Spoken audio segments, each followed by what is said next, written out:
People working with IT infrastructure use logs on a daily basis to diagnose problems and monitor their systems. But you don't need to be an IT expert to make use of them.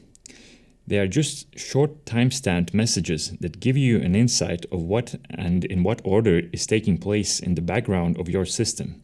Let's have a look at what features are available and how this could help you with your home setup.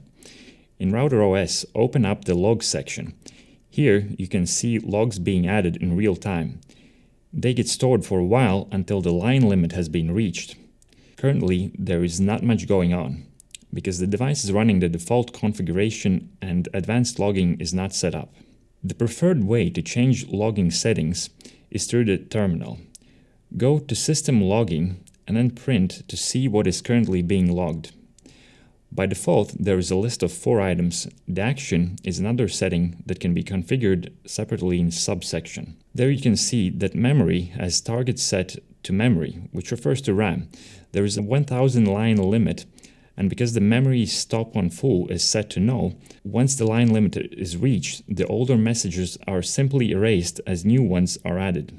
Other predefined actions are disk, which will store the logs in non-volatile memory, echo, which will just display the message in the terminal, and remote allows you to send your logs over UDP to a remote syslog server, if you have one set up.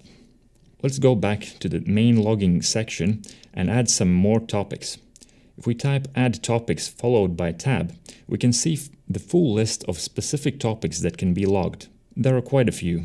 In your home setup, you might be trying to set up DHCP, but something is going wrong, so you could add a DHCP topic and begin troubleshooting. Execute log print. Now you get the logs printed in a text format that you could copy and save for reference or search for specific content. A quick way to save all of these messages in a text file is to just type the log print command followed by an addition of file equals your filename.txt. All the currently available logs are saved and you can then download them in a single file. Now, if we do another example with DNS logging, then after we resolve a name, we can see in the logs that we have some entries with the topic DNS alone and some entries that contain more technical packet details. If we are not interested in the actual packet data, we can have them ignored. When adding the DNS topic, we could have extended it with not packet typed !packet. This will help us keep our logs more clean and concise. Let's add a prefix too. So now, when we resolve a domain name, we can see that only the fact that DNS query has taken place has been logged, and the prefix was included in the log. The prefix could help you with simply drawing attention or perhaps with parsing your logs later. Now let's execute log print follow only, and let's add prop list message time. Follow only causes the logs to only be printed as they are generated, and the prop list allows us to shorten the log message a little. I hope that you will be able to use log messages to troubleshoot your own setup. But if there are issues that you cannot explain, you can always enable the related logging topics and generate a support file.